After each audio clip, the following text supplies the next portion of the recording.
65 अध्याय 10 पद पक्षरी हे जेरुसलम को प्रेमकारी समस्ते तुम्हें माने ताहा सहित आनंद कर और ताहा निमंते उल्लास कर ताहा विषय शोककारी समस्ते तुम्हें माने आनंद सकाशु ताहा सहित उल्लास कर। प्रभुकर ये पवित्र जीवंत वाक्य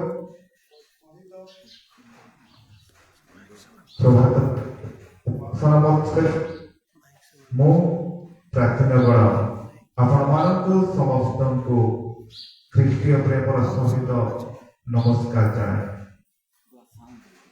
आसंत हमने समस्ते ईश्वरंकर हस्त तले समर्पित हेबा और आदिर उपासना आरंभ करिबा।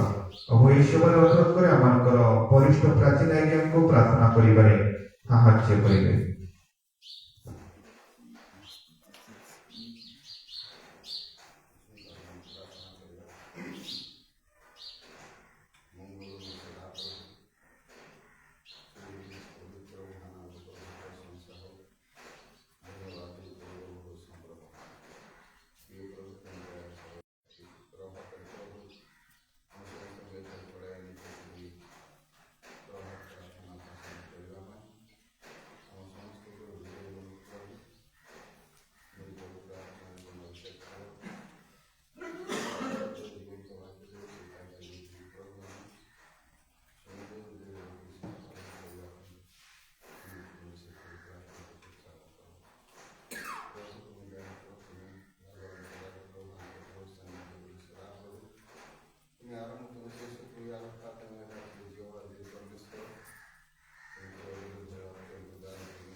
आसंत माने प्रभुଙ୍କର महिमा करिबा गोटे गीत गान करिबा गाइबा यीशुଙ୍କ नाम चरणे करि प्रणाम जगत मुक्ति राजा को निज हृदय देई स्थान।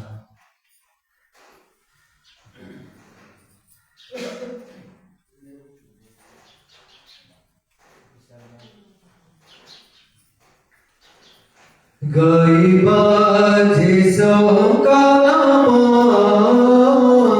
चरणे करि प्रणाम गाइबा यीशुଙ୍କ नाम चरणे करि प्रणाम जगत निज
से प्रेम को आओ भुलाए नहीं बचाइला तुम जीवन दे से प्रेम को आओ भुलाए नहीं गाइबा जिसु का नाम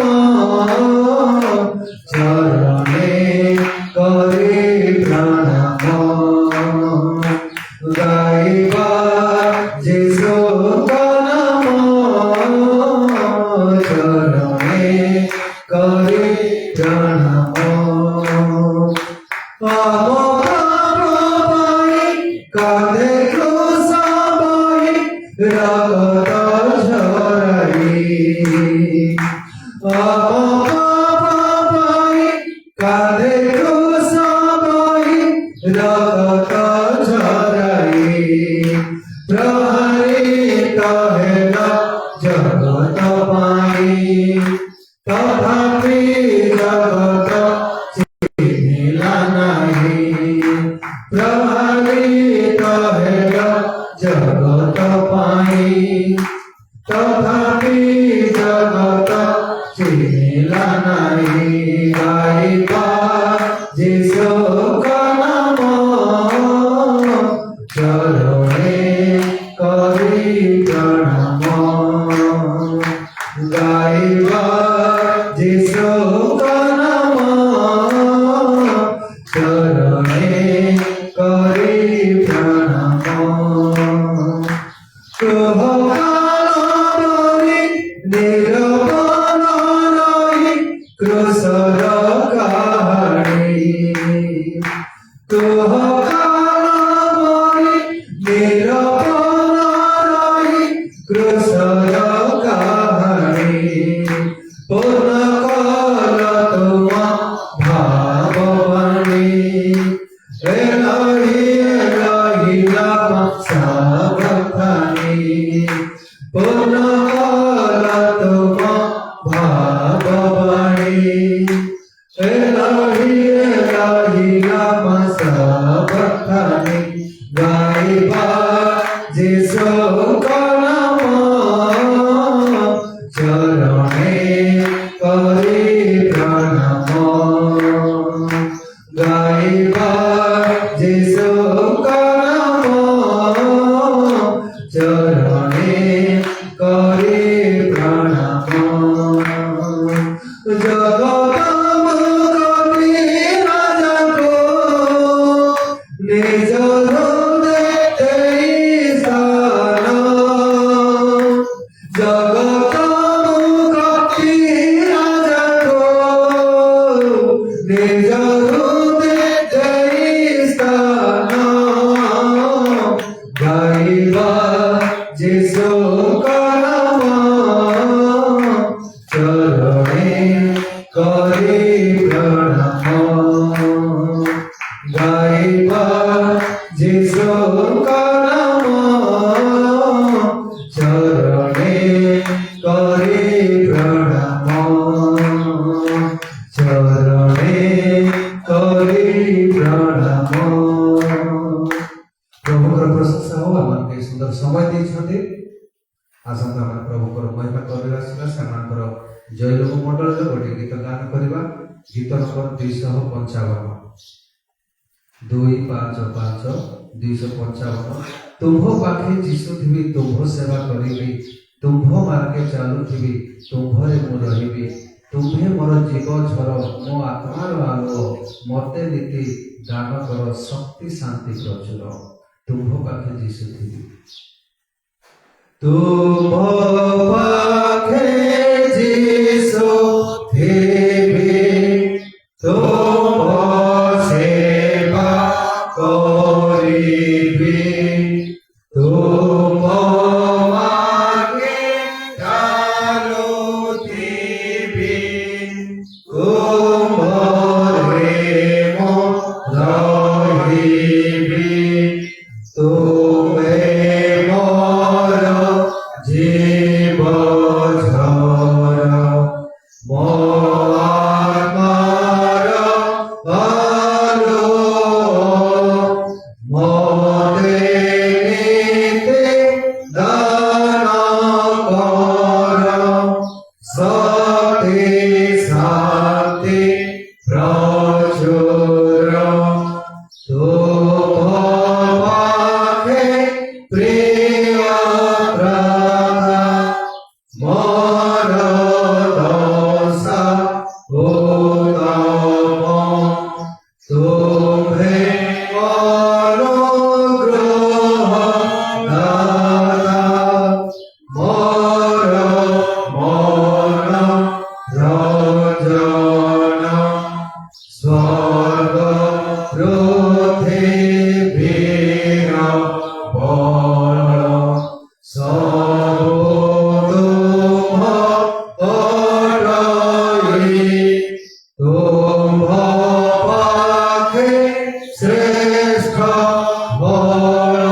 মতে সদা নিরয়ী তুম মূল্যদান প্রভু কেউঠারে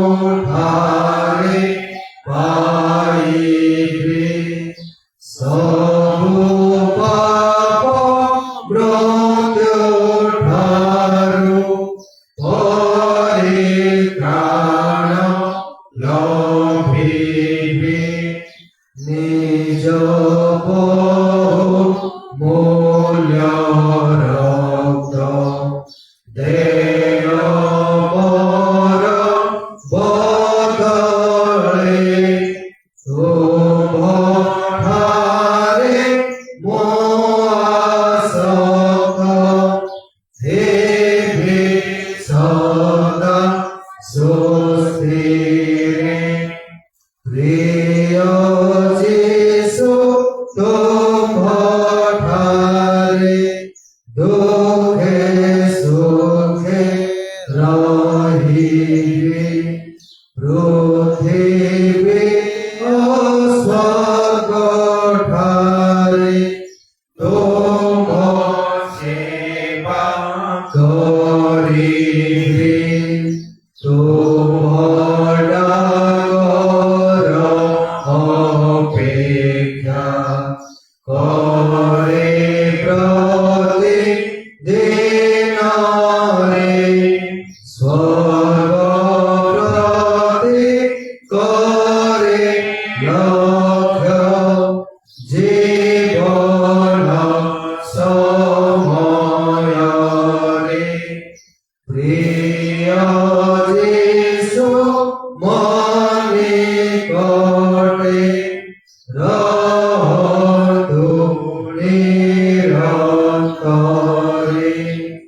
যেবে জীব সন্ধ্যা হয়ে আসন্তু মো পাখরে আশীর্বাদ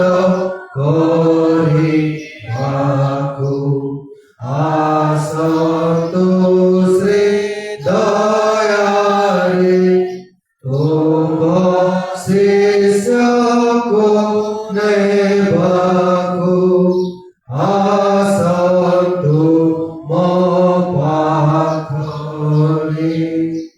ଆସନ୍ତୁ ଆମେ ସମସ୍ତେ ନିଜ ନିଜ ସ୍ଥାନ ମଧ୍ୟରେ ଉଭା ହେଇଯିବା। ଆମମାନଙ୍କର ପାପ ଦୋଷ ଯାହା ମଧ୍ୟ ଅଛି ସଂକ୍ଷେପରେ ଈଶ୍ୱରଙ୍କର ନିକଟରେ ଉତ୍ସର୍ଗ କରିବା ଆଉ ଆମେମାନେ କ୍ଷମା ମାଗିବା। ହେ ପ୍ରଭୁ ମୁଁ ପାପୀ, ମୋତେ ଦୟା କରନ୍ତୁ। ଆମେନ୍। ধন্যবাদ ধন্যবাদ ধন্যবাদ ধন্যবাদ ধন্যবাদ ধন্যবাদ thank you Jesus glory father glory father glory father glory father hallelujah hallelujah hallelujah hallelujah hallelujah hallelujah ধন্যবাদ দৌଛୁ ପିତା ପରମେଶ୍ୱର ରାଜା ପ୍ରଭୁ ଏହି ସୁନ୍ଦର ସମୟ ମଧ୍ୟରେ ଆଜି ଆମମାନଙ୍କର ଜୀବନରେ ପ୍ରଭୁ ତୁମେ ଅନୁଗ୍ରହ କରିଅଛ, ତୁମରି କରୁଣା ଦାନ ଦେଇଅଛ, ତୁମକୁ ଧନ୍ୟବାଦ ଦଉଛୁ। Thank you, Jesus. Glory, Father, Jehovah Jireh, Jehovah Jireh, Jehovah Jireh, Jehovah Rapha, Jehovah Shalom, Jehovah Rapha, Jehovah Shalom। অপিতা পরমেশ্বর রাজা প্রভু আজ এই সুন্দর সময়ে ଆମ ସମସ୍ତଙ୍କର ଜୀବନକୁ ତୁମେ ସ୍ପଷ୍ଟ କର ପିତା ପରମେଶ୍ୱର ରାଜା ପ୍ରଭୁ। ଅପିତା ପରମେଶ୍ୱର ରାଜା ତୁମରି ପବିତ୍ର ଆତ୍ମା ଅଭିଷେକ କର ପ୍ରଭୁ। ଆଜି এই କ୍ଷଣେ ମୁହୂର୍ତ୍ତରେ ତୁମରି ପବିତ୍ର ଆତ୍ମା ଅଭିଷେକ କର ପିତା ପରମେଶ୍ୱର ରାଜା ପ୍ରଭୁ। ଆତ୍ମ ପିତା ପରମେଶ୍ୱର ରାଜା ପ୍ରଭୁ ଆଜି ଆମମାନଙ୍କର ହୃଦୟ ମଧ୍ୟରେ ତୁମେ ବାସ କର ପିତା ପରମେଶ୍ୱର ରାଜା ପ୍ରଭୁ। ତୁମରି ଉପସ୍ଥିତିକୁ ଆମେମାନେ ଅନୁଭବ କରିବୁ, ସେଥିପାଇଁ ତୁମେ ସାହାଯ୍ୟ କର ବୋଲି ନିବେଦନ କରୁଅଛୁ। Thank you, Jesus. Glory, Father. Hallelujah, hallelujah, तेरी स्तुति मैं करूं, आराधना करूं दिल से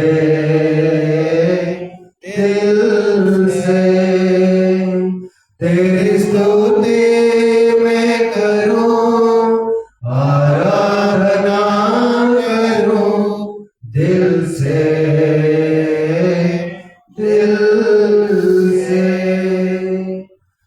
मेरे जीवन का सहारा तू मेरे जीवन का, सहारा तू है यीशु, तू ही तो, तेरी स्तुति मैं करूं, आराधना करूं दिल से,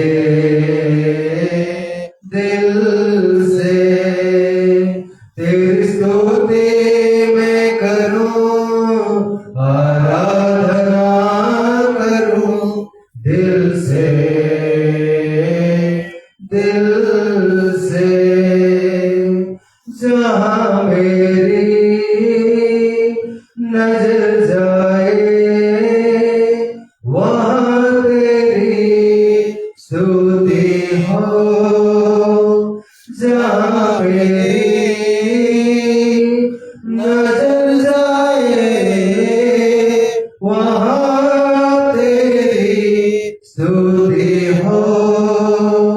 सारी दुनिया का रखवाला तू, सारी दुनिया का रखवाला तू है यीशु, तू ही तो,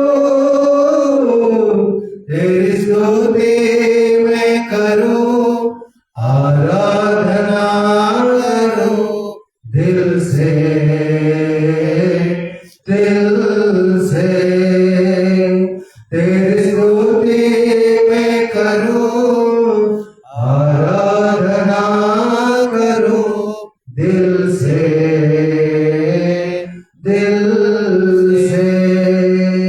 खुशी और गम में साथ हो तेरा, प्रारंभ अंत में नाम हो तेरा। खुशी और गम में साथ हो तेरा, प्रारंभ अंत में नाम हो तेरा। मेरे जीवन का सहारा तू, मेरे जीवन का सहारा तू है यीशु, तू ही तो, तेरी स्तुति मैं करूं, आराधना करूं दिल से, दिल से। तेरी स्तुति मैं करूं, आराधना करूं दिल से, दिल से। ধন্যবাদ দেওয়াচ্ছি পিতা পরমেশ্বর আজ্ঞা প্রভু আজ এই সুন্দর সময়ে পিতা পরমেশ্বর আজ্ঞা প্রভু গীত মাধ্যমে তোমার আরাধনা করিবা ପାଇଁ ଆମଙ୍କର ଜୀବନରେ ସୁଯୋଗ ଦେଇଅଛ। ପିତା ପରମେଶ୍ୱର ଆଜ୍ঞା ପ୍ରଭୁ ଆମେମାନେ ହୃଦୟର ସହିତ ଓ ପିତା ପରମେଶ୍ୱର ଆଜ୍ञା ପ୍ରଭୁ ଆମେମାନେ ନିଜ ନିଜର ମନର ସହିତ ହୃଦୟର ସହିତ ତୁମରି ଆରାଧନା କରିପାରିବୁ, ସେଥିପାଇଁ ତୁମେ ସାହାଯ୍ୟ କରିଅଛୁ, ଧନ୍ୟବାଦ ଦେଉଅଛୁ। ମଙ୍ଗଳମୟ ପିତା ପରମେଶ୍ୱର ଆଜ୍ಞା ପ୍ରଭୁ ଆମେମାନେ ପାପୀ ମନୁଷ୍ୟ ହେଲେ ମଧ୍ୟ এই জগত ମଧ୍ୟରେ ତୁମେ ନାମ ସ୍ଥାନ ଦେଇଅଛୁ, ଧନ୍ୟବାଦ ଦେଉଅଛୁ। ତୁମରି ପବିତ୍ର ଗୃହ ମଧ୍ୟରେ ପ୍ରଭୁ ଆଜି ଆମକୁ କଢାଇ ଆଣିଅଛ ବୋଲି ପିତା ଆଜି ଆମମାନେ ହୃଦୟର ସହିତ ତୁମକୁ ଧନ୍ୟବାଦ ଦେଉଅଛୁ। ମଙ୍ଗଳମୟ ପିତା ପରମେଶ୍ୱର ଆଜ୍ಞା ପ୍ରଭୁ ତୁମେ ଏକମାତ୍ର ଆମମାନଙ୍କର ସାହାରା ପରମେଶ୍ୱର ଓ ପିତା ପରମେଶ୍ୱର ଆଜ୍ಞା ପ୍ରଭୁ ଆମମାନଙ୍କୁ এই ଜଗତ ତ୍ୟାଗ କରିଦେଲେ ମଧ୍ୟ ପ୍ରଭୁ ତୁମେ ଆମମାନଙ୍କର ସହିତ ସର୍ବାସ ସଦା ସର୍ବଦା ରହିବା ପରମେଶ୍ୱର ନିବେଦନ କରୁଅଛୁ। ମଙ୍ଗଳମୟ ପିତା ପରମେଶ୍ୱର ଆଜ୍ಞା ପ୍ରଭୁ ଆମ ସମସ୍ତଙ୍କର ଜୀବନରେ ତୁମେ ସ୍ପଷ୍ଟ କର, ଯେପରି ପ୍ରଭୁ ଆମେମାନେ ହୃଦୟର ସହିତ ତୁମରି ଆରାଧନା, ତୁମରି ମହିମା, ତୁମରି ଗୌରବ କରିବୁ, ସେଥିପାଇଁ ତୁମେ ସାହାଯ୍ୟ କର ବୋଲି ନିବେଦନ କରୁଅଛୁ। Thank you Jesus, glory ଭାଗ୍ୟ ଓଟେ ପ୍ରଦୀପ ମଖେଳ ଚରଣ, ତୁମ ଭାଗ୍ୟ ଓଟେ ପ୍ରଦୀପ ମଖେଳ ଚରଣ। চলা পথে সে আলোক, চলা পথে সে আলোক, ମୋ ସାରା ଜୀବନର ତୁମ ଭାଗ୍ୟ ଅଟେ ପ୍ରଦୀପ ମୋ କ୍ଷୀଣ ଚରଣର। ତୁମ ଭାଗ୍ୟ ଅଟେ ପ୍ରଦୀପ ମୋ କ୍ଷୀଣ ଚରଣର। କରମ ଚକ୍ଷୁ ପ୍ରସନ୍ନ କରିବି ବ୍ୟବସ୍ଥା ଧ୍ୟାନ। କରମ ଚକ୍ଷୁ ପ୍ରସନ୍ନ କରିବି ବ୍ୟବସ୍ଥା ଧ୍ୟାନ। ତବ ଶାସନ ଦୟାବାନ, ତବ ଶାସନ ଦୟାବାନ, ହେଉ ମୋ ଜୀବନେ ବର। ତୁମ ଭାଗ୍ୟ ଅଟେ ପ୍ରଦୀପ ମୋ କ୍ଷୀଣ ଚରଣର। ତୁମ ଭାଗ୍ୟ ଅଟେ ପ୍ରଦୀପ ମୋ କ୍ଷୀଣ ଚରଣର। ଚଲ ପଥେ ସେ ଆଲୋକ, ଚଲ ପଥେ ସେ ଆଲୋକ, ହେଉ ମୋ ଜୀବନ ଝର। ତୁମ ଭାଗ୍ୟ ଅଟେ ପ୍ରଦୀପ ମୋ କ୍ଷୀଣ ଚରଣର। ধন্যবাদ দৌଛୁ পিতা। প্রভু তোমার জীবন্ত বাক্য আমাদের প্রদীপ অটে, তোমার জীবন্ত বাক্য আমাদের জীবনের আলোক অটে পিতা। আজ আমি পারে সেই বাক্যକୁ ধরি প্রভু তোমার চরণ নিকটরে আসিଅଛୁ পিতা পরমেশ্বর রাজা পিতা। ও পিতা পরমেশ্বর রাজা প্রভু আমাদের চলা পথরে যেপরি আলোক হব, আমাদের সারা জীবন জগত মধ্যে আলোকর সদৃশ্য বঞ্চিব, ସେଥିପାଇଁ তুমি সাহায্য কর বলি নিবেদন করুଛୁ। ও পিতা পরমেশ্বর রাজা প্রভু আমাদের চক্ষু তুমি খোলি দিও প্রভু। আজ এই ক্ষণে মুহূর্তে তুমি খোলি দিও পিতা, যেপরি আমি মানে তোমার ব্যবস্থাକୁ তোমার জীবন্ত বাক্যକୁ ধ্যান করিব। পিতা পরমেশ্বর রাজা ସେଥିପାଇଁ তুমি সাহায্য কর বলি নিবেদন করুଛୁ। পিতা পরমেশ্বর রাজা প্রভু আমাদের দয়াবান পরমেশ্বর তুমি অট পিতা। ও পিতা পরমেশ্বর রাজা প্রভু আমাদের প্রত্যেক জীবনর বড় লক্ষ্য তুমি অট বলি নিবেদন করুଛୁ। পিতা পরমেশ্বর রাজা প্রভু তোমার অভিষিক্ত দাস আজ্ঞাকে পিতা তোমার পবিত্র আত্মা অভিষেক কর। ও পিতা পরমেশ্বর রাজা প্রভু আজ আজ্ঞাঙ্কর মুখ দেই তুমি কথা কো, যে বাক্য আমি শুনিবু সে বাক্য আমাদের জীবনের প্রদীপ হব, যে বাক্য আমাদের জীবনের আলোক হব, যে বাক্য আমাদের জীবনের প্রভু গোটিଏ উত্তম পথ দেই বঢ়াই নেব। ସେଥିପାଇଁ তুমি সাহায্য কর বলি নিবেদন করুଛୁ। মঙ্গলময় পিতা পরমেশ্বর রাজা প্রভু আজর উপাসনার প্রত্যেক ভাগ তোমার হস্ତରେ সমর্পিত করু করু প্রভু তোমার দাসଙ୍କ ମଧ୍ୟ সমর্পিত করুଛୁ। তুমি নিজ ইচ্ছারে বঢ়াই নেব। মঙ্গলময় পিতা পরমেশ্বর রাজা প্রভু প্রত্যেক ভাগ তোমার হস্ତରେ সমর্পিত করি যিশুଙ୍କ নামে ভাগ করুଛୁ। আমেন।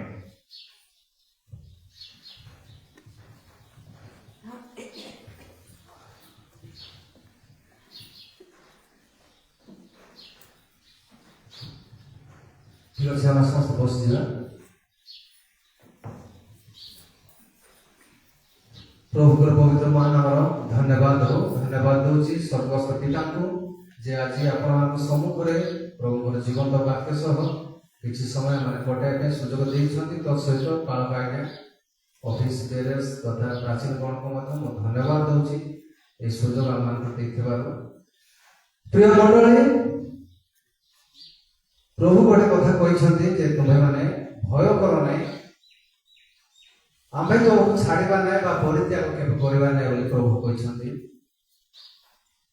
ଆମର ଜୀବନରେ ଅନେକ ପ୍ରକାର ବିପଦ ଆସିଥାଏ ଆଉ ସେ ବିପଦ ଆମର ଜୀବନରେ ଶୈତାନ ମାଧ୍ୟମରେ ଆସିଥାଏ ଆଉ ବେଳେ ବେଳେ ପରମେଶ୍ୱର ମଧ୍ୟ ଆମର ଜୀବନରେ କିଛି କିଛି ବିପଦ ପଠେଇଥାନ୍ତି ଆଉ ଶୈତାନର ବିପଦ ହଉଛି ଆମର ଜୀବନକୁ ଅନନ୍ତ କାଳ ପାଇଁ ବିନାଶ କରିବା କିନ୍ତୁ ପରମେଶ୍ୱରଙ୍କର ବିପଦ ଆମର ଜୀବନରେ ଯୋଉଟା ଆସିଥାଏ ସେଟା ଆମକୁ ଗୋଟେ ସତ ଶିକ୍ଷା ଦେବା ପାଇଁ ଗୋଟେ ବାଟକୁ ଭଲ ବାଟକୁ ଫେରବା ପାଇଁ ପରମେଶ୍ୱର ଆମକୁ ଗୋଟେ ଗୋଟେ ବେଳେ ବେଳେ ଆମର ଅମାନ୍ୟ ଯୋଗୁଁ ଆମେ ପରମେଶ୍ୱରଙ୍କର କଥାକୁ ଅବାଧ୍ୟ କରିବା ଯୋଗୁଁ ଆମର ଜୀବନରେ ମଧ୍ୟ ବେଳେ ବେଳେ ବିପଦ ଆସିଥାଏ କିନ୍ତୁ ପରମେଶ୍ୱର ଯେ ଆମର ଜୀବନର ମାତାର ଉଦରରୁ ଆମେ ଥିବା ଠାରୁ ଆମର ଜୀବନର ଶେଷ ପର୍ଯ୍ୟନ୍ତ ଆମର ଜୀବନର ସମସ୍ତ ବିଷୟରେ ସେ ପ୍ଲାନିଂ କରିଛନ୍ତି ଯୋଜନା ସେ ପ୍ରସ୍ତୁତ ଅଲରେଡି ସେ ଆମକୁ କରିଦେଇଛନ୍ତି ତ ଏହିପରି ଜଣେ ପ୍ରଭୁଙ୍କର ଦାସ ପ୍ରଭୁଙ୍କର କଥାକୁ ଅମାନ୍ୟ କରି ସେ କେମିତି ଯାଉଛନ୍ତି ତାଙ୍କର ଜୀବନରେ କେମିତି ବିପଦ ଆସୁଛି ଆଜି ଆମେ ଅଳ୍ପ ସମୟ ଆମେ ଦେଖିବା ଯାହା ଜୁନସ୍ ଭବିଷ୍ୟତ ବକ୍ତାଙ୍କ ପୁସ୍ତକ ତାର 1 ପର୍ବ ଆମେ ଆଜି ଟିକେ ଅଳ୍ପ ସମୟ ଆମେ ଧ୍ୟାନ କରିବା ଆଉ ଜୁନସ୍ ଆଉ ତାର 1 ପର୍ବ ଆମେ ପ୍ରଥମ ପତ୍ର ଆମେ ଦେଖିବା ଯେ ଜୁନସ୍ କିପରି ପରମେଶ୍ୱରଙ୍କର ସେ ପଳାୟନ କରୁଛନ୍ତି ଆଉ ଅମିତଙ୍କ ପୁତ୍ର ଜୁନସଙ୍କ ନିକଟରେ ସଦାପ୍ରଭୁଙ୍କର ଏହି ବାକ୍ୟ ଉପସ୍ଥିତ ହେଲା ଉଠ ନିନିବି ମହାନଗରକୁ ଯାଅ ଓ ତହିଁ ବିରୋଧରେ ଘୋଷଣା କର କାରଣ ସେମାନଙ୍କର ଦୁଷ୍ଟତା ଆମ ସମ୍ମୁଖରେ ଉପସ୍ଥିତ ହୋଇଛି ମୁଁ ଟିକେ ସ୍ପିଡରେ ପଢିଦେବି ତାପରେ ଆପଣଙ୍କୁ କହିବି ଏଠି ପ୍ରଭୁଙ୍କର ପରମେଶ୍ୱରଙ୍କର ବାକ୍ୟ ଜୁନସଙ୍କ ନିକଟରେ ଉପସ୍ଥିତ ହେଲା ପରମେଶ୍ୱର କହୁଛନ୍ତି ତୁମେ ଉଠ ତୁମେ କଣ କର ନା ତୁମେ ନିନିବି ନଗରକୁ ଯାଅ ଆଉ ସେ ନିନିବି ନଗର ଲୋକମାନଙ୍କର ଦୁଷ୍ଟତା ପ୍ରଭୁଙ୍କର ସମ୍ମୁଖରେ ପରମେଶ୍ୱର କହୁଛନ୍ତି ଆମ ସମ୍ମୁଖରେ ସେଇଟା ଉପସ୍ଥିତ ହେଇଛି ଆମେ ଦେଖିଛୁ ନିନିବି ନଗର ଲୋକମାନଙ୍କର ଦୁଷ୍ଟତା ତେଣୁ ତୁମେ ଉଠ ଗୋଟେ ଭଲ କାମ କରିବା ପାଇଁ ତୁମେ ଏବେ ନିନିବି ନଗରକୁ ଯାଅ ଏହା ପରମେଶ୍ୱର ଜୁନସଙ୍କୁ କହୁଛନ୍ତି ଆଉ ମାତ୍ର ଜୁନସ ସେଠି ଦ୍ୱିତୀୟ ପଦରେ ସେଠି ଲେଖା ଅଛି ମାତ୍ର ଜୁନସ ସଦାପ୍ରଭୁଙ୍କ ଛାମରୁ ଆଉ ତର୍ସିସକୁ ପଳାଇ ଯିବା ନିମନ୍ତେ ଉଠିଲେ ଓ ଜାଫନଗରକୁ ଯାଇ ତର୍ସିସଗାମୀ ଏକ ଜାହାଜ ପାଇଲେ ପରମେଶ୍ୱର ଜୁନସଙ୍କୁ ନିନିବି ନଗରକୁ ଯା ସେଇଠର ଲୋକମାନେ ମହା ଦୁଷ୍ଟତା କାର୍ଯ୍ୟ କରୁଛନ୍ତି ସେମାନଙ୍କ ନିକଟକୁ ଯାଇ ଆମର ସନ୍ଦେଶ ତୁମେ ନେଇକି ଯାଅ କିନ୍ତୁ ଜୁନସ କଣ କରୁଛନ୍ତି ସେ ଆଉ ନିନିବି ନଗରକୁ ନ ଯାଇ ପରମେଶ୍ୱରଙ୍କର କଥାକୁ ଅମାନ୍ୟ କରି ସିଏ ତାଙ୍କର ଇଚ୍ଛାରେ ସିଏ କଣ କରୁଛନ୍ତି ନା ଜାଫ ତ ନିନିବି ଗୋଟେ ଜାଫ ନଗରକୁ ସେ ହଠାତ୍ ପଳେଇଲେ ସେ ଯେମିତି ଆମେ ଘର ଯଦି ଆମେ ଅମାନ୍ୟ ହେଇଗଲେ ଯଦି ବାହାରି ଥାଉ ଆମର ଚଲାପଥର ସ୍ଥିରତା ନଥାଏ ଆମେ କୁଆଡେ ଯିବୁ କଣ ଯିବୁ ଆମର କିଛି ଠିକ ନଥାଏ ଏ ମଧ୍ୟ ସେପରି ପରମେଶ୍ୱରଙ୍କ କଥା ନ ମାନେ ସିଏ ଏବେ ନିନିବି ନଗରକୁ ଯିବା ଲୋକ ସିଏ ଏବେ କଣ କରୁଛି ଜାଫ ନଗରକୁ ଯାଉଛି ଯାଉ ଜାଫ ନଗରରେ ପହଞ୍ଚିଗଲା ସେ ଜାଫ ନଗରକୁ ଯିବି ବୋଲି ସେ ଯାଇନାହିଁ କିନ୍ତୁ ପରମେଶ୍ୱରଙ୍କର ପଳାୟନ କରି ବୋଲି ସେ ଯାଉ ଜାଫ ନଗରକୁ ପଳେଇଲା ଜୁନସ ଯାଉ ଗଲା ସେଠି ସେତେବେଳେ এইଭଳିଆ ସିଷ୍ଟମ ବା ଯାତାୟାତ ପାଇଁ ବସ୍ ଟ୍ରକର ସୁବିଧା ନଥିଲା ଆଗରେ ପାଣି ଜାହାଜରେ ଲୋକମାନେ ପ୍ରାୟ ଯାତାୟାତ କରୁଥିଲେ ଜଳପଥରେ ତେଣୁ ସେ ଜାଫରନଗରରେ ଯାଏ ଆଉ ତର୍ସିସ ସେଠି ଗଲା ସେ ତର୍ସିସ ଯିବା ପାଇଁ ଗୋଟେ ଜାହାଜ ଲାଗିଥିଲା ପାଣି ଜାହାଜ ଆଉ ସେଇଠି ସେ ଚଢିଲା ଆଉ ସେଠି ଲେଖା ହେଇଛି ପ୍ରଭୁଙ୍କର ବାକ୍ୟରେ ସେଇ ଜାହାଜରେ ସେ ଚଢିଲା କଣ କରି ଟିକେଟ ଦେଇକିନା ଚଢିଲା ସେ ସେଠୁ ଭଡା ଦେଇକିନା ସେ ଜାହାଜରେ ସେ ଚଢିଲେ